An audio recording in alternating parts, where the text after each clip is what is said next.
Herkese selamlar arkadaşlar.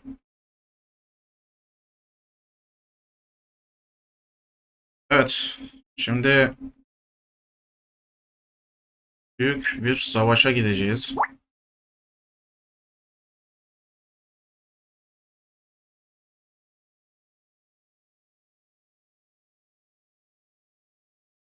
Ejder, ejderha güç gösterisi savaşları var. Şimdi Türk iki tane tutuyor. Kendi loncalarını tabii yabancı loncaları teslim ediyorlar ama yabancı loncaları temsil ediyorlar. E, Üst turdalar. Bu savaşa şimdi sizi götüreceğim. Beraber savaşın seyrini görelim. Ne yapacaklarına birlikte bakacağız.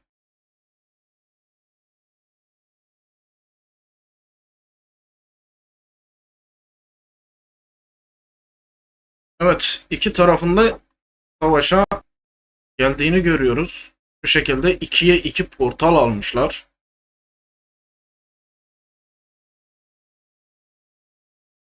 Şöyle hemen yoklayalım. Hızlıca 5 level burada N1G oyuncusunu görüyoruz. Şurada yine aynı şekilde dolmuşlar. Portala niye bu kadar oyuncu doluşmuş? DGR loncası yine aynı şekilde. Burada 5 bir oyuncuları almış. Portal 2'de Sebas diye bir oyuncusu var 5 level. Şurada Old Saint var. Herhalde altın şatolar açıldıktan sonra kapışacaklar.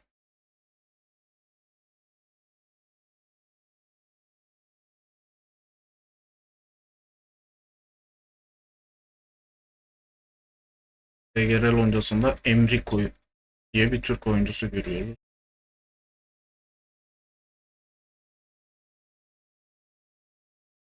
Evet, burada George Paladin almış. Aleykümselam. Bir dakika dur. O zaman şöyle. Tamam. Tamam, pardon düzelttim. Sohbete savaş hızlıca başladı ya, onun için sohbete bakamadım. Şu an düzelttim.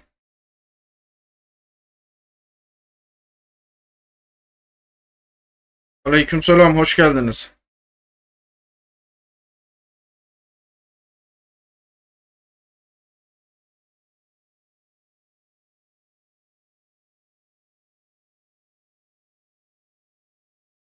Evet. Sanırım düzeldi. Şimdi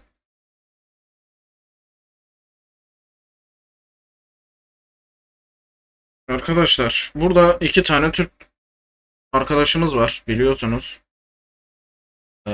SGR loncasında savaşı onlar için SGR loncasını savaşını gösteriyorum. Evet, şöyle bir başlangıç yapmışlar. Yarıdan çoğunu zaten SGR loncası şu anda almış durumda. 4 tane iki tane portal, 2 tane de altın şatoyu N1G loncası almış. Bakalım karşılaşma nasıl gidecek. Bu arada dolar ok loncasının da savaşı var sanırım. Bir ara belki oraya da geçeriz. Şimdi ben örnek tahminlerde, evet, iyi fark ettim. Tamamdır. Şimdi ben SGR loncasını oynadım tahminlerde. Bir de dolar ok loncasını oynadım. Ok loncası diyeyim ben ya da ona direkt. O şekilde şu an kapışmalar başladı. Büyük çoğunluğunu zaten SGR loncası almış. Aleykümselam, hoş geldiniz.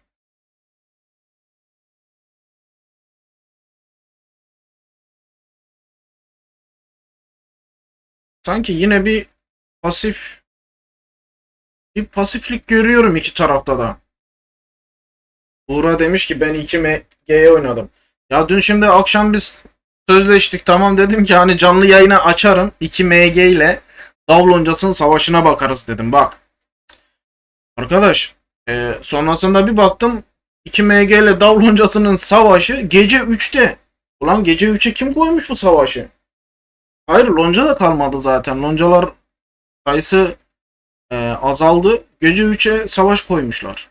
Lan dedim, gece 3'te ben kime canlı yayın yapacağım? Bu nasıl bir sözleşme dedim ya.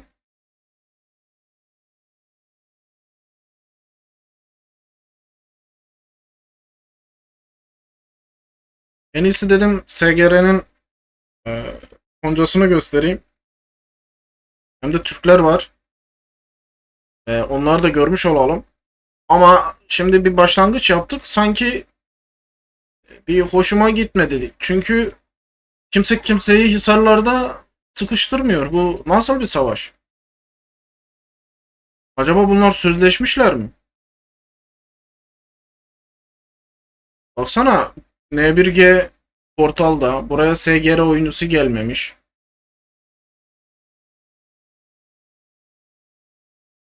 Bak, buraya gelmemiş. Galiba bunlar sözleşmiş arkadaşlar. Kim kazanır sizce? Ne diyorsunuz? Bu N1G ile SGR loncası arasındaki savaş nasıl olur? Hadi bir chat'e yazalım arkadaşlar. Kim neyi tutuyor? Şeyin sonunda görüşeceğiz. Şike var reis. Şike demiş. Sözleştilerse yay. Evet.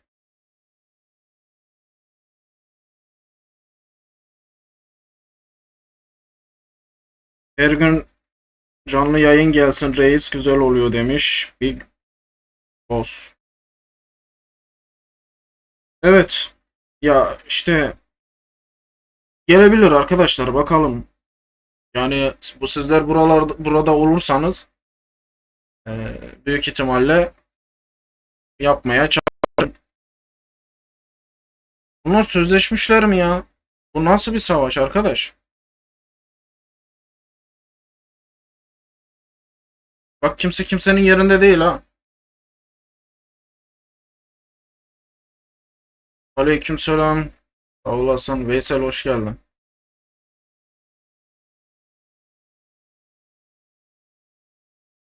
Değil mi arkadaşlar? Bu savaşta bir şey var ya. Savaşta bir gariplik var. Bunlar sözleşmişler. Bunlar şey yapmışlar. Sen de kazanacaksın, ben de kazanacağım.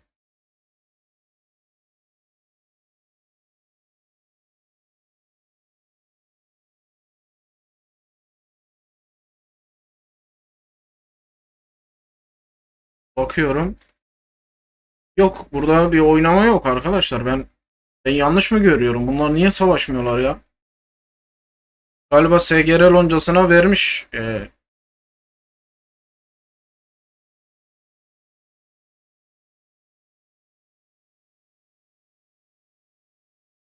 Maçı vermiş yani. Böyle bir şey yok. Kimse kimseyi bir yerde vurmuyor. Ya kazancı bir şey olmuyor. Ama demek ki dedi ki hani savaşmayalım. Bizim oyuncular puanlarını yapsınlar dediler belki. Zaten siz yeneceksiniz deyip belki de saldılar yani. Böyle bir gariplik olmuş. Bak mesela yazmış. Teşekkürler, iyi şanslar demiş. 7 dakika önce SGR loncasına N1G'den eleman. Bakalım, R4 oyuncusu. Galiba bırakmışlar. Ya çünkü şu an çetin bir şekilde savaş geçmesi lazım. Kimse kimsenin sınırına girmemiş. Bu savaşı geçeceğiz arkadaşlar. Böyle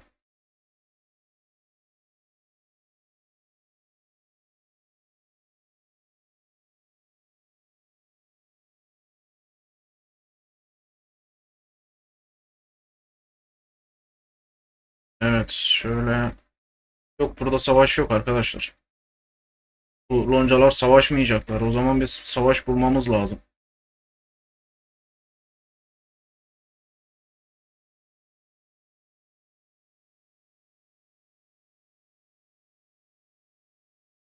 Evet bak bu burada kesin savaş geçiyordur. Kick loncasıyla ok loncası arasında ben oku oynadım.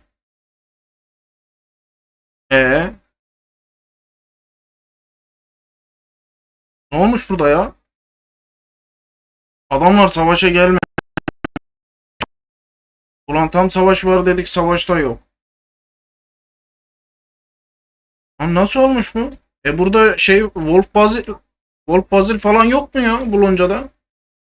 Ben öyle bir dakika bakayım bir nerede ya bu oyuncular? 5 tane falan oyuncu var. Bak ama geçen dedim ya ilk üçün içinde diye bak ok loncasının kaptanlarına bakın. Hepiniz görün yani. Hani tercih ederken hani 2 MG şu an herkesin gözünde iyi geliyor da e, bak mesela adamların ne kadar kaptanı var. Bir de hisarların başlarında var. Bak hepsi 6. Yani bu lonca da birinci olabilir haberiniz olsun. Ulan Rima burada da karşımıza çıktı ya.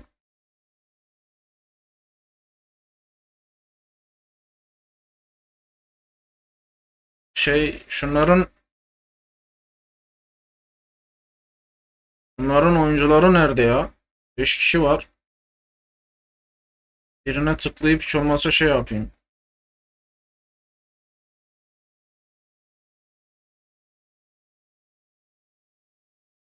Ya savaşa bak arkadaş ya. Bak ben bunları savaşır zannediyordum.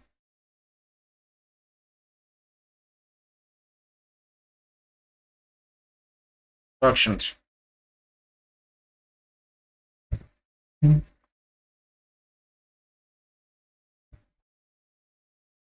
Bunlar nasıl savaşmadılar ya?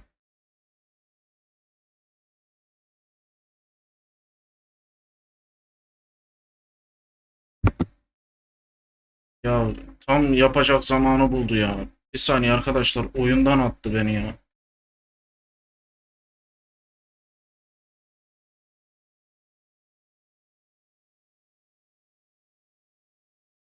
Mustafa bu e, Rima tek kişi mi ya? Var mı haberin? Bu Rima tek kişi mi? Nasıl bu kadar her yerde kalesi var bu adamın ya? Acaba şey para mevzusunu duydu da güçlü loncaların hepsine kale mi attı kendisi? Ne yaptı?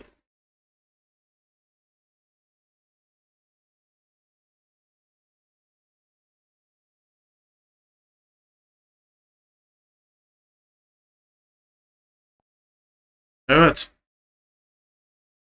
Ya büyük ihtimal kadındır da biz lafın gelişi hani bu adam diye şey yapıyoruz. Bu kadın. Kadın sanki bu şey yapmıyor. İşte Rima garip. Ya olmaz. Bence para basmış. Para basıyordur kendisi. Ama para basarken bir yandan da demek ki ödülü kazanayım birçok loncaya kale koymuş herhalde. Onun gibi bir şey.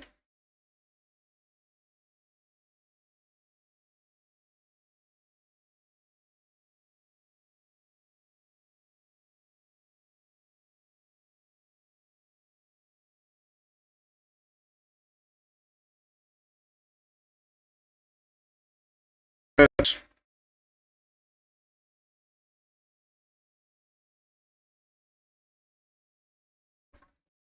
Burada demiş ki son yayını izliyorum internetim bitiyor.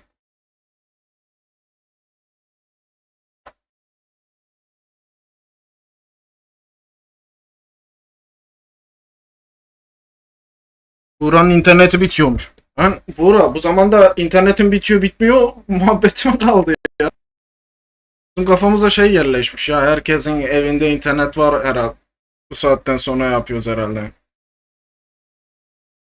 Ya zaten adam 2 MG'ye bot kaleler koymuş ya.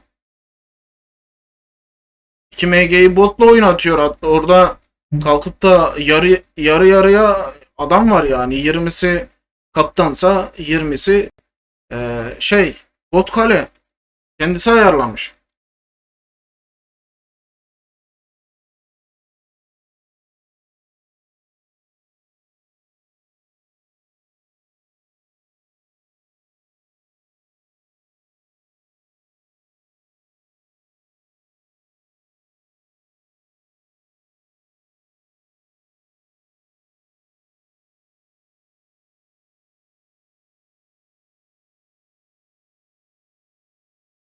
Aleykümselam Halil, hoş geldin.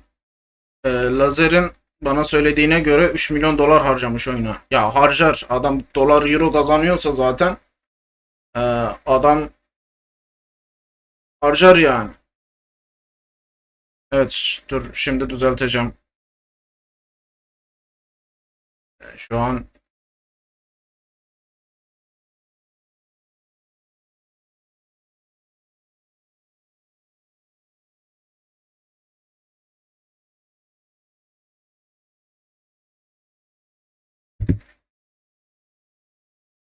evet.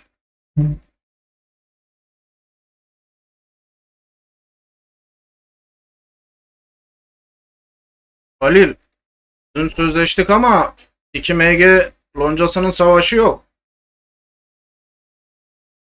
Ee, Gece 3'te ya savaş. Bu saatte canlı yayın açılmaz ki siz de zaten olmazsınız. Buraya tekrar girelim. Bakalım SGR loncasına.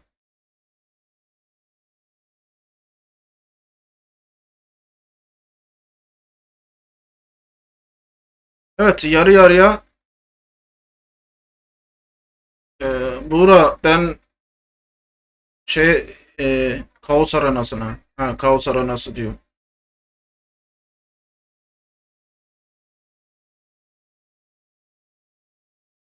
Yok, bunlar sözleşmeli arkadaşlar. Görüyorsunuz mu? Koskoca loncalar kendi aralarında sözleşmişler ya. Ulan savaşında bir millet savaş izlesin ya. Belli olduğu şuradan şey yapıyor. 4 tanesini almış adamlar mesela hani puan yapabilmek için. Ee, Gerisine hiç dokunulmamış yani. Birbirlerini kovalamıyorlar.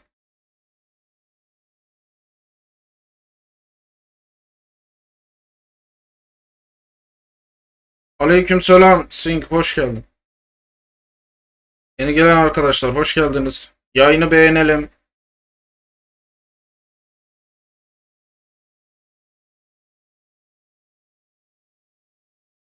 Zaten büyük kapışmayı veremedik. Bak, yayına büyük kapışmayı veremiyoruz zaten. Hiç olmasa bu loncalar savaşması lazımdı. Bunu öteki de savaşmıyor. Bakalım bir başka lonca var mı? Böyle tekrar bakayım.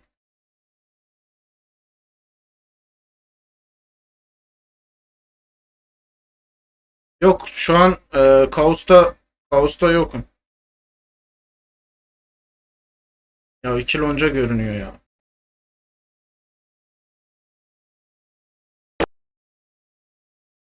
Bu lonca nasıl savaşmadı be? Hayır da zaten Rusların tam aktif zamanına denk geliyor.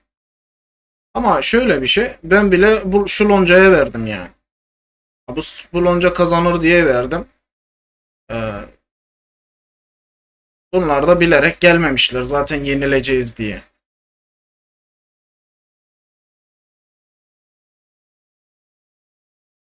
Adamlar da ortada yok.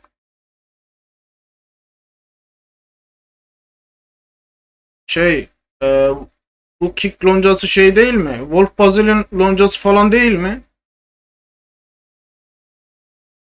Ben yanlış mı hatırlıyorum? Rusların loncası. Ya şimdi Kaos'a katılamıyorum ya son zamanlarda. Zaten zar zor. Daha şeye gidemedim ben. Siz yine iyisiniz. Tanıtım hesabında gittim de kendi kalemde gidemedim. Şimdi millet yazıyor şeyi falan alamıyoruz. Karanlık yuvayı zorlanıyoruz. Şu levelden yukarı çıkamıyoruz diye. Saldırı değerlerini araştırmalarda yapmanız lazım ki yükselsin.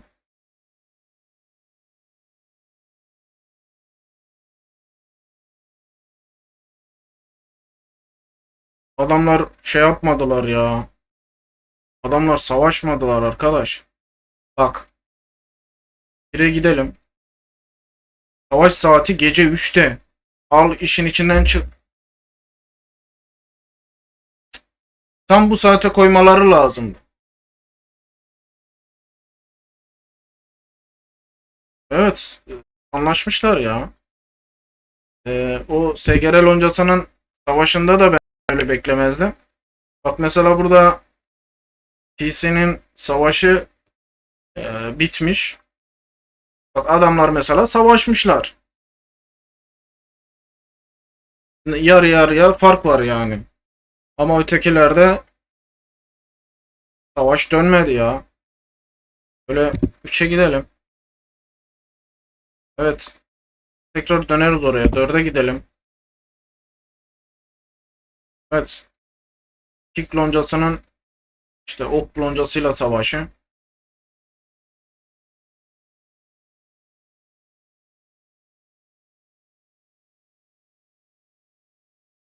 Hı.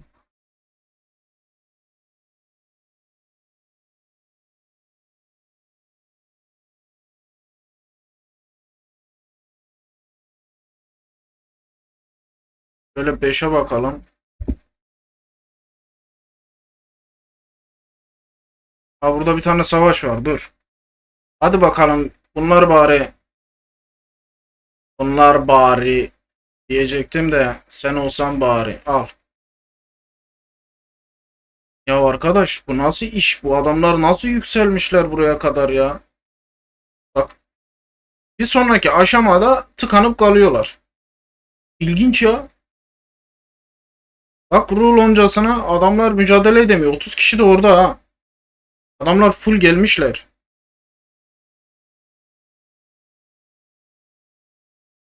Adamlar full orada. Savaş dönmüyor ya.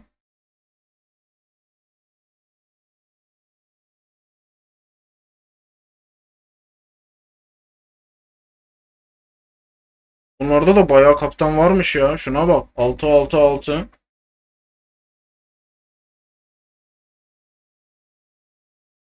Aa bunlarda da var. Bunlara bak. Burada da üçlü var. Evet. T4K'da bayağı sağlam. Bu King falan var burada. Evet. Bunlar da bayağı güçlü. Ru loncası demek ki çatpat öyle böyle geldi. Ee, Bunlar da yapamamışlar. Rima'yı da neredeyse burada görüyordum ha. Hisar Allah'tan değiştirdi. Burada iki tane 6 level var.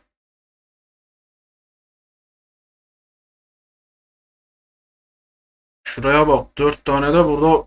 3 tane de burada var. Ha bak burada var mesela adam mücadele etmiyor. Demek ki yapamamış. Belki de başta birkaç tane aldılar da sonra hani hadlerini bildiler herhalde. Ondan dolayı geri çekilmişler. Yoksa biraz herhalde portallardan puan aldılar gibi başta hemen ellerini almışlar. Burada da T4K'da bu gidişle ilerleyecek gibi duruyor. Buradan zaten çıkacak da yani 2 MG ile DAV arasındaki savaştan bir kişi çıkacak mecbur. İki güçlü birbirine eleyecek. O belli artık. Onun harici aynı o işte şeye döndü. Fransa ile İspanya'nın şeyi vardı ya maçı. Oradaki elemeye dönmüş. 2 MG ile DAV arasındaki savaş. Harici T4K var. Bir de dolar ok loncası var. 4 tane lonca. Bunlar başı çekiyorlar.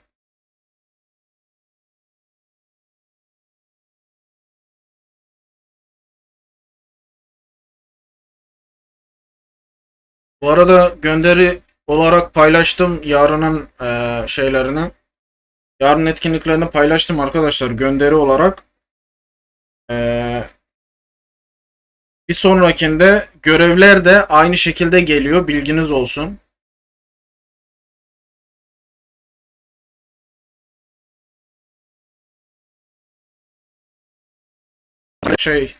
Gönderi demişim. Görevler Transformers'ta aynı. Hani diyor ya karanlık yuva al, şunu yap, bunu yap diye. Aynı olacak.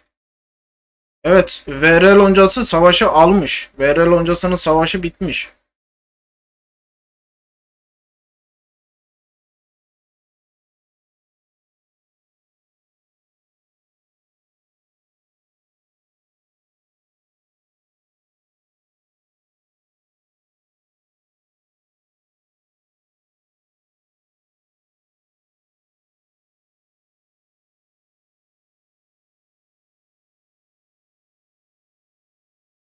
Yani 3 tane var. Üçünde de tık yok.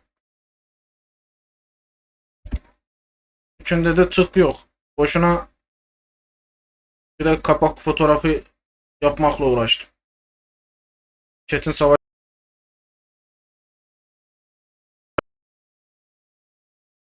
savaş dönmüş. Ki karşı tarafa puan kazandırmamış. Öyle ahım şahım 500-600 puan falan alması lazımdı. Kaç? Şöyle 7 yapalım.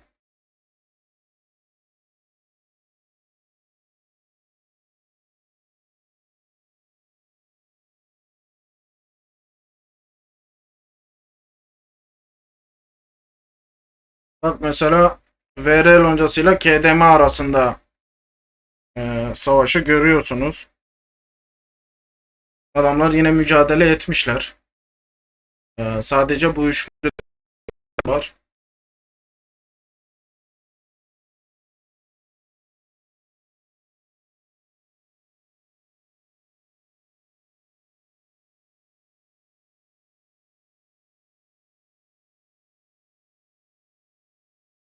Ben VR'ye oynamadım. Siz ne yaptınız bilmiyorum da hangi loncalar oynadınız? Bak bu mesela Çetin geçmiş. Bu birbirine yakın geçmiş. KO almış buradan.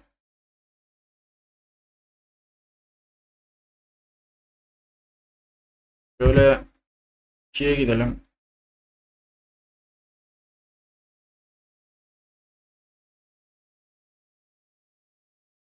3'e geçelim.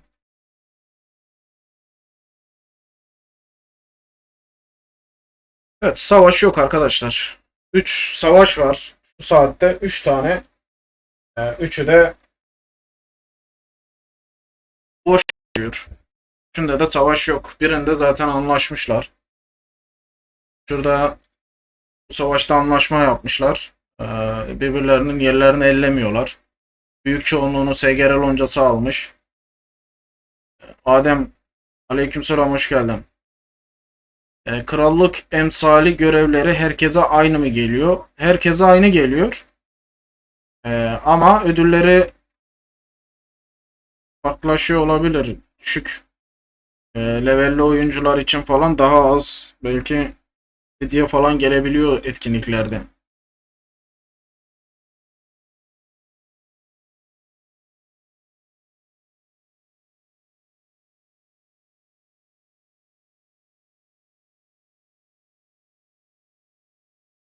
Şimdi Kaos'la alakası yoktur bu işin. Mesela kick loncası gelmemiş. Herhalde Kaos'la alakalı bir mevzu değildir arkadaş. Burada para ödülü var sonuçta. Bilmem ne kadar dolar para ödülü var. Lonca üyelerine, oyuncularına illaki millet para kazandırmak ister. Sonuçta 50 kez gelmiyor böyle bir şey.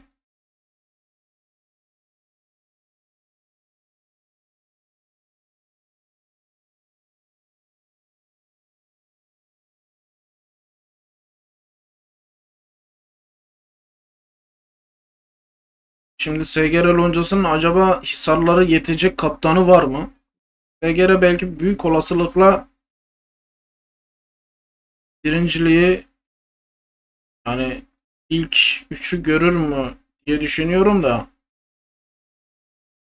belki de göremeyebilir. Diğerleri full, çünkü bunlarda yine yarım oyuncular görüyoruz. Evet, Artis'in kaleye şu an bakıyoruz arkadaşlar.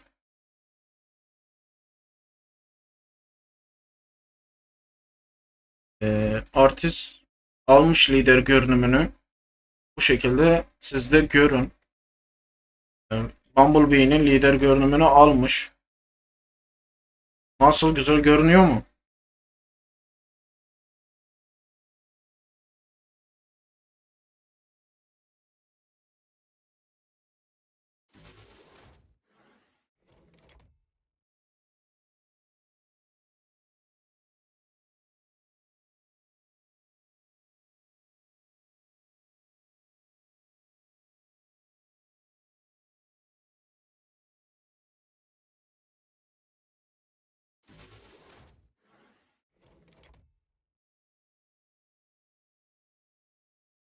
Evet, Segera buradan çıktıktan sonra elenir demiş Mustafa.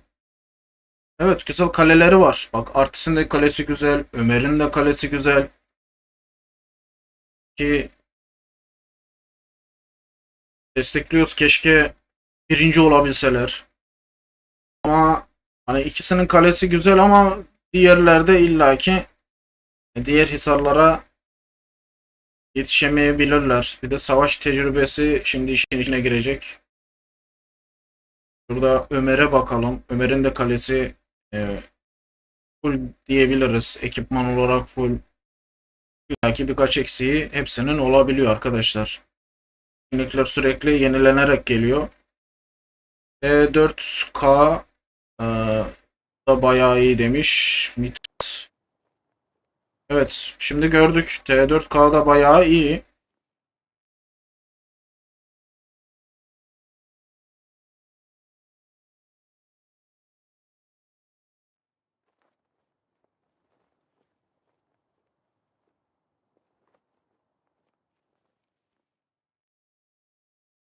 Ha, lider görünümünü mü beğenmedim?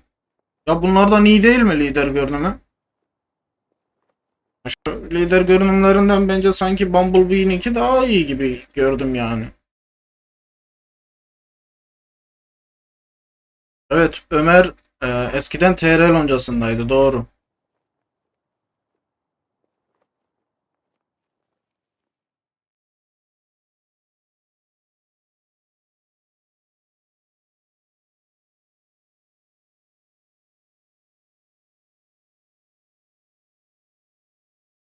Yani güzel kaleler yapmışlar. Yabancı loncalarda oynuyorlar.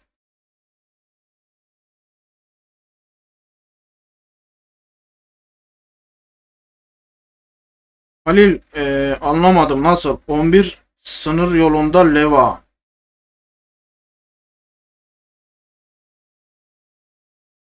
O ne demekti?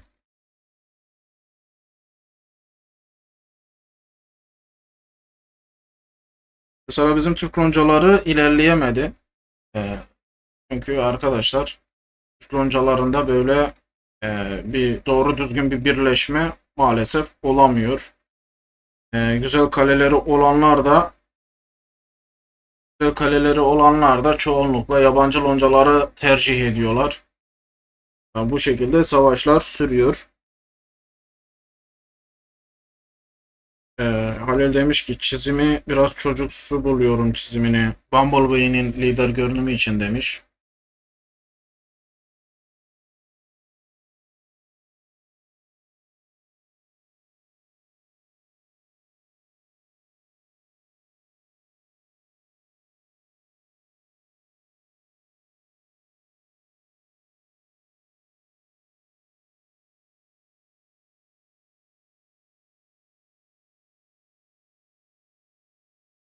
Yani savaşların bu düzene gelip çok ileri boyuta gelip de iki tarafın da savaşmadığını görmek üzücü. Yani millet bir şeyler bekliyor. Yani garip. Hani bir mücadele et bari. Herkesten belki beklersin kick loncası vardı, Rusların loncası. Ulan bari sen savaşaydın ya. Sen niye gelmedin savaşa?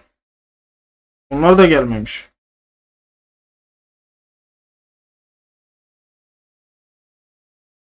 Ya şimdi Transformers'lardan bahsediyoruz. Bunlar robot hayali ürünler.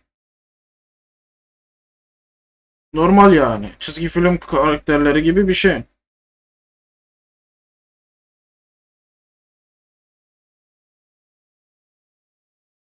Evet, Emrico. Ha, Emrico mu? Lan Emrico, sen burada değil misin? Şeyden dur bakayım, SGR loncasında ben Emrico'yu gördüm sanki. Burada mı gördüm Emrico seni ben?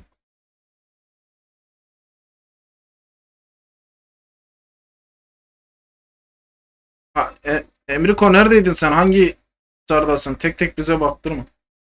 Yok, burada değil. Dur, bulacağım ben sen yazana kadar. Ha, Ejder Sunağı'nın yanı.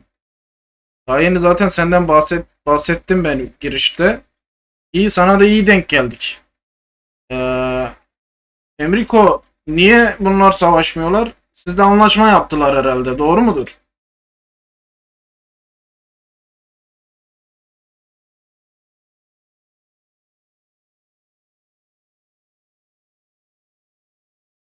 Büyük ihtimal işte anlaşma yapmış olmalar lazım. Çünkü işte anlaşma yapmasalar aynen. Ha, ben de bir öyle düşündüm şimdi. Bu 4 tane hisarı da tutamazlardı bunlar.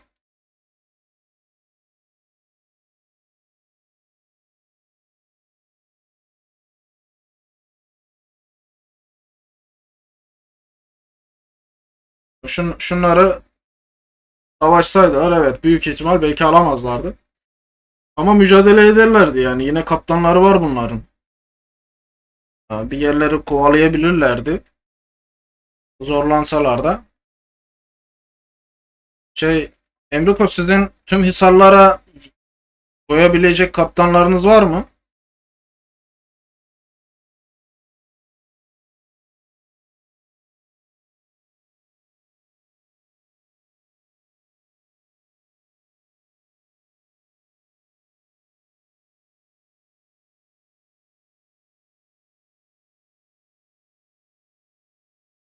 Max Power. Bir dakika bakalım. Savaşacak adamlar var mı? Evet, Max Power demiş. Ona da bakıyoruz. Evet, Kutsama'da toplam seviyede yine bir şeylik var, eksiklik var. Tam da full değil. Güzel kale. Mana altılı hepsi zaten demiş. Bak burada Vayne de var. Bak bu Vayne ötekinden Max'tan daha güçlü. Ee, Nereye gittik?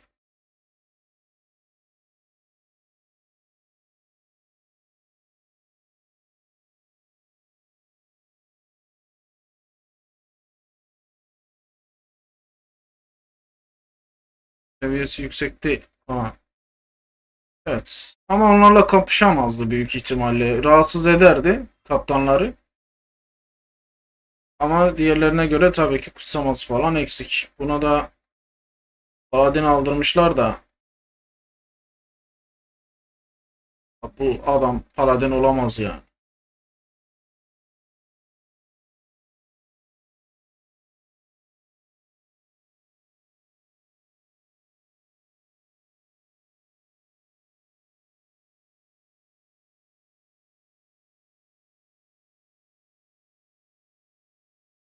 Evet, neyse Emriko sizin için hayırlı olsun. Ama ileriki savaşlarınız artık çok sıkıntılı. E, Kaybetme ihtimaliniz de olabilir ileriki boyutlarda. Çünkü güçlü loncalar var. Baktık T4K var. Ok loncası var. İşte Davla 2MG arasındaki savaşın sonucu var. Gibi gibi sonuçlar o loncalar bayağı güçlüler. 2MG'de bot var zaten. Bakalım botlu lonca bugün Dav loncasını yenebilecek mi? Sonuçları bekliyoruz. Güzel bir savaş çıksaydı güzel bir sunum yapacaktım. Ama biz de beklediğimizi alamadık. Karşı rakip dediğimiz gibi çıkmadı, savaşmadı. Bu şekilde bir gösterime giremedik biz de.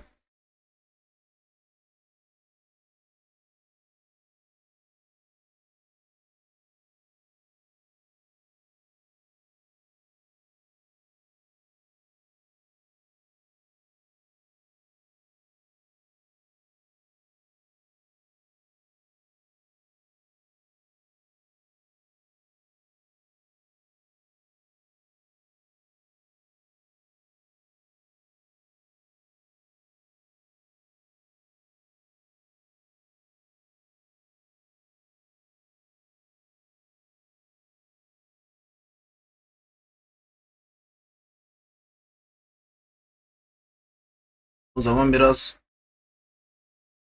kaos bakınalım.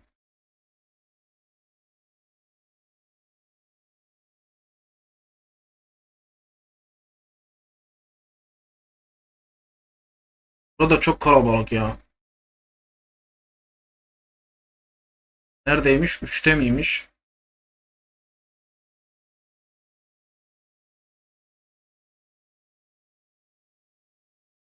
Arena 3. Bu arena şeyini de azaltmışlar.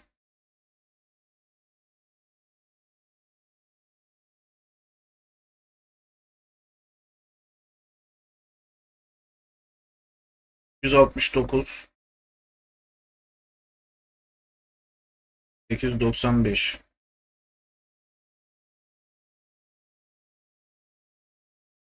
İyi. Halil, güzel lonca bulmuşsun kendine. Ne oldu? Almanlarla devam etmedin herhalde.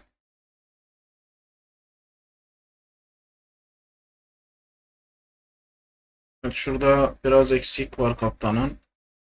Damada falan biraz eksiği var ama yine de iyi hisar tutabilmiş Faust'la.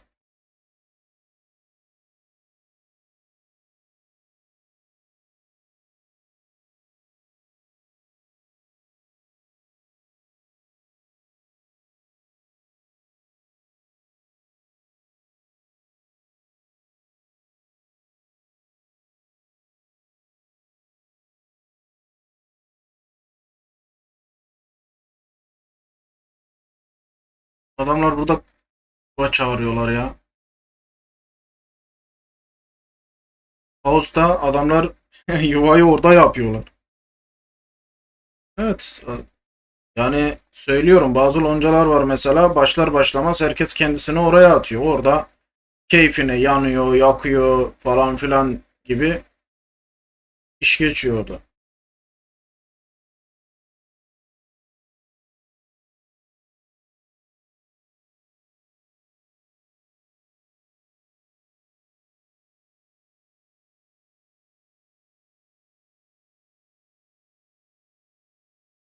Aspect. Abi ne haber, hatırladın mı beni? Ha şimdi sanırım hatırlamadım.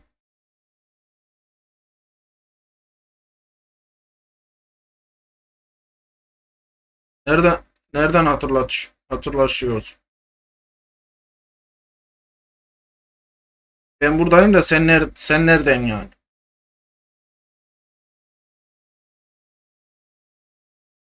Harabe.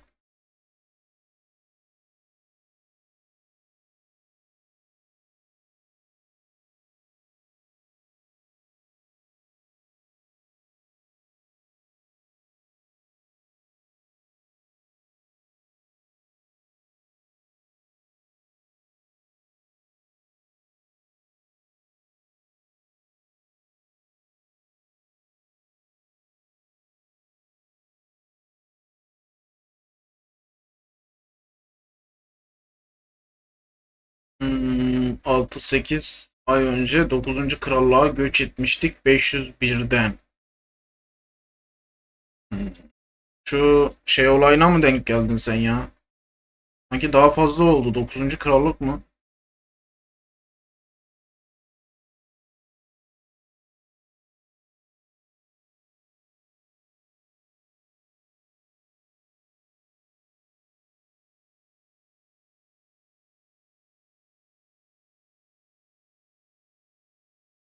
Bitti mi sizin karanlık yuva görevleri? Bundan mı kaosta takılıyorsunuz? Bizimkiler şu an karanlık yuva yapıyorlar.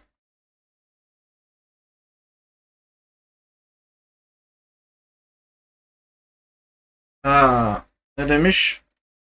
Senin loncandaydım. 6-8 aydır oynamıyorum. Videonu görünce izleyeyim dedim.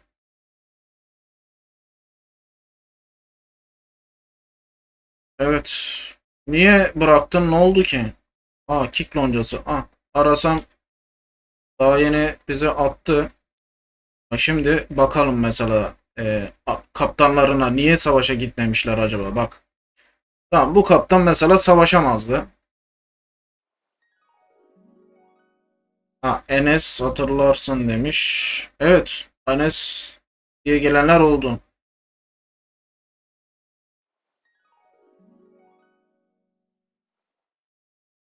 Nasıl HK loncasının e,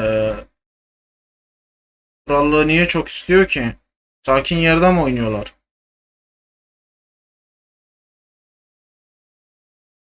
Ben o bakıyorum. Yok, bu da savaşamaz. Bak mesela ok loncasıyla niye savaşmamış bakıyoruz. Kaos da savaşamaz.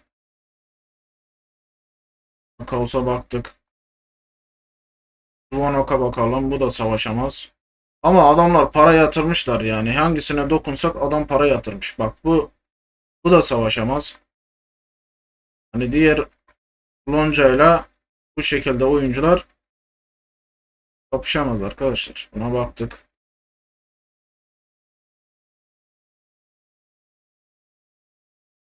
Bu da olmaz. Bu da olmaz. Adamların kaptanları var ama çok da kaptanlar var. Ama o derecede değiller.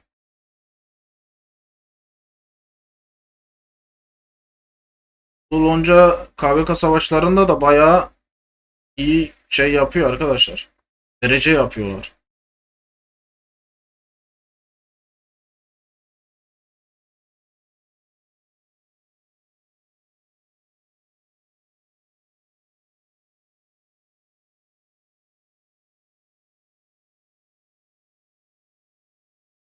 Hı.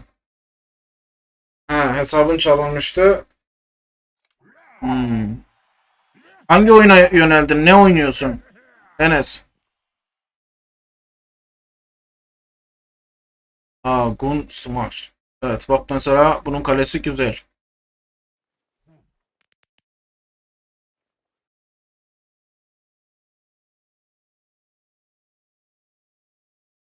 Bak şunu hatırlıyorum. Evet. Mesela bunun da kalesi güzel. Bak Wolf Basil. Yani adam savaşa gelmedi ya. O kadar sıralamada sıralamada takılıyorlardı KVK'da falan. Baş çekiyorlar yani bazı etkinliklerde yerlerde ama savaşa gelmedi adam.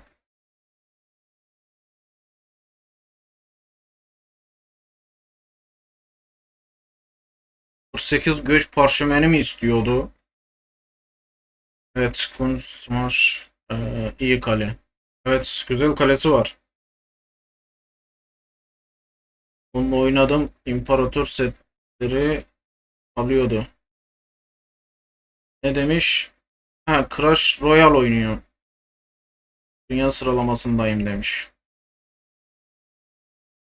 Evet, çok reklamını görüyoruz onun da oyunun.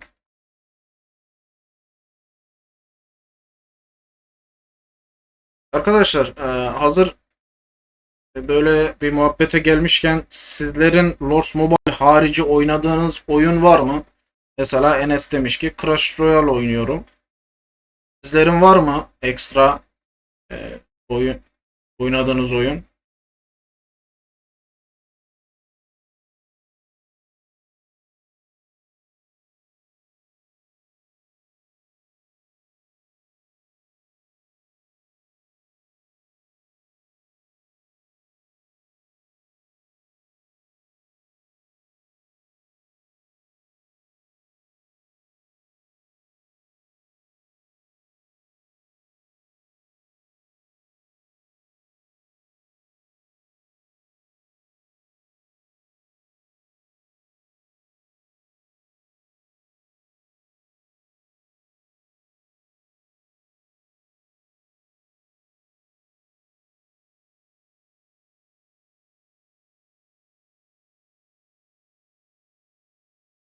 Ha, şaka yapıyorsun.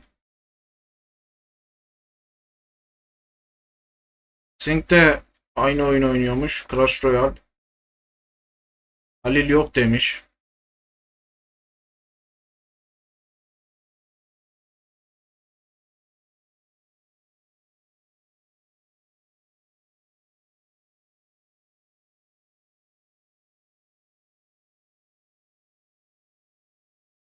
Nasıl güzel mi Clash Royale?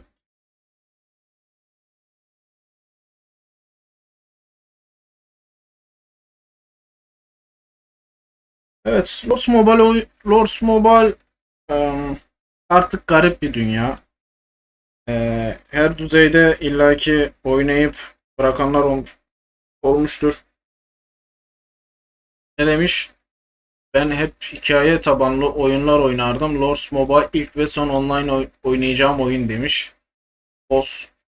Şimdi arkadaşlar ben de mesela bana çok başka oyunlar da kanala yükle, başka oyunlar oyna diyenler de var. Hem mobil olarak mesela Royal olsun, e, Rise of Kingdom var mesela. E, Rise of Kingdom gibi strateji oyunları var bunlara benzer. Yani çok teklifler geliyor bu oyunları oyna falan gibisine. Çünkü Lords Mobile kitlesi belli bir yerde çakılı kalıyor. Diyenler falan var. Ya da PC oyunları gibisine. Kings of Royal Road da iyi demiş. Ama bilmiyorum öyle şeyleri sanki düşünmüyor gibiyim. Artık gittiği yere kadar Lords takılırız diye düşünüyorum.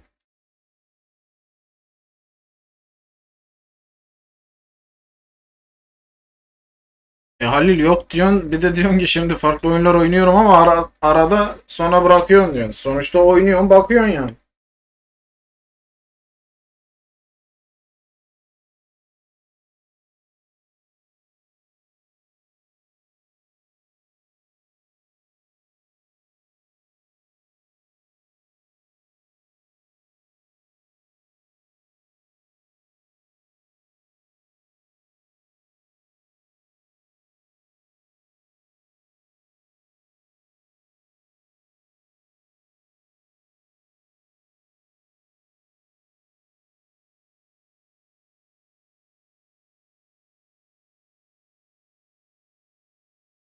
Şeyde mesela şu konuda sıkıntı atıyorum biz yaşıyoruz.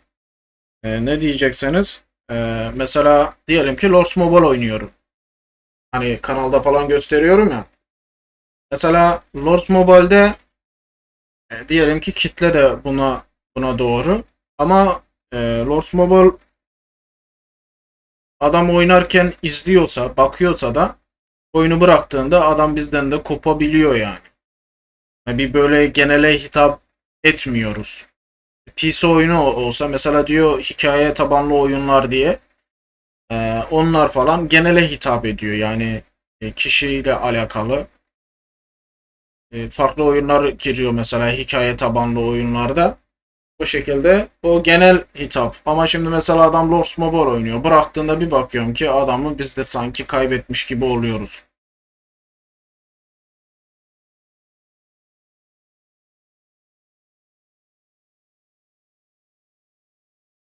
Hikaye tabanlı oyunlar, online oyunlar da ekleriz. Kanal açılsın biraz demiş. Evet. Ya millet şimdi şey yapıyor. Atıyorum mesela Lords oynuyorsa başka bir oyun da ekliyor. Oradan da kitle kazanıyor. Başka bir oyun daha ekliyor. Oradan da kitle kazanıyor falan. O şekilde yapanlar çok. Hani genelde öyle yapıyorlar. Diyorum ya bizde hani mesela oynayan oyuncu bizi takip ediyorsa bir bakıyorum Lords'u bırakınca bizi de bırakıyor yani. Lords Mobile paraya bakıyor. Crash Royale ise zeka bir de desteğe bakıyor. Para yatırmasam bile iyi yerlere gelebiliyoruz. Lords Mobile para istiyor sadece demiş.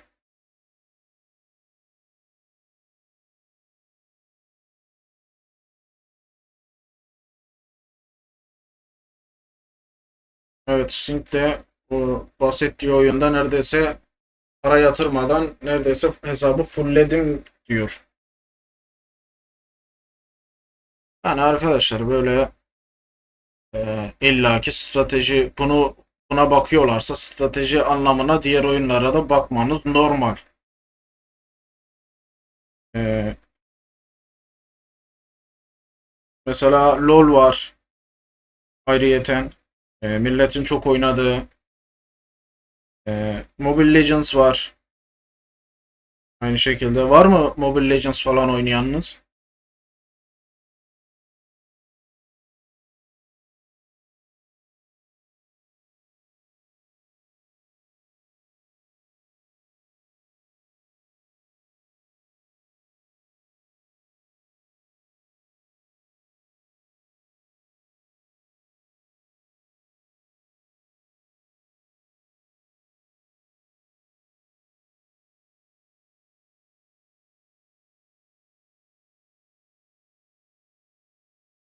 10 aydır oynamıyorum demiş.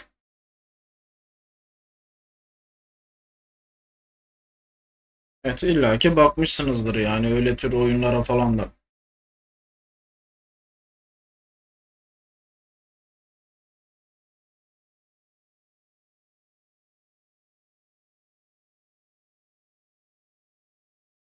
Evet arkadaşlar, genel anlamda dediğim gibi savaşlar dönmedi. 3 tane savaş vardı. Beklediğimiz gibi olmadı.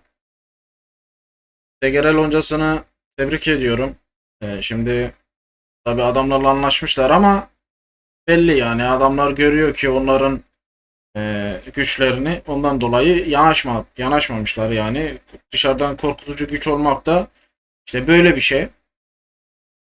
Ama yarın öteki gün daha çetin savaşları olacak.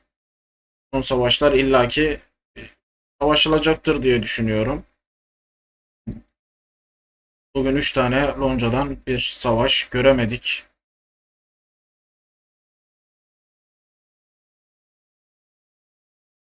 Biz şu an neredeyiz?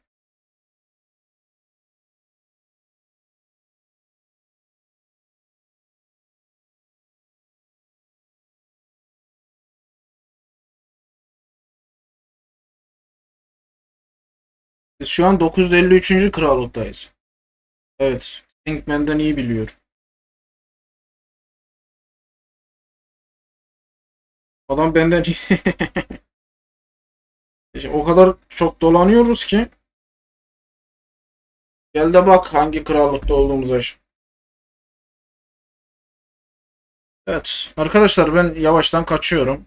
Yine yayın açtım yani sizler için. Dedim ki bakarız savaşları görürüz diye. Ne yazık ki dediğim gibi olmadı. Savaşlar ilerlemedi. 3 savaşta çetin olmadı yani. Birbirlerine bırakmışlar. Savaşa gelmeyen loncalar falan oldu. O şekilde artık geçiştirdiler. Daha yapacak bir şey yok. Ben de yavaştan kaçıyorum.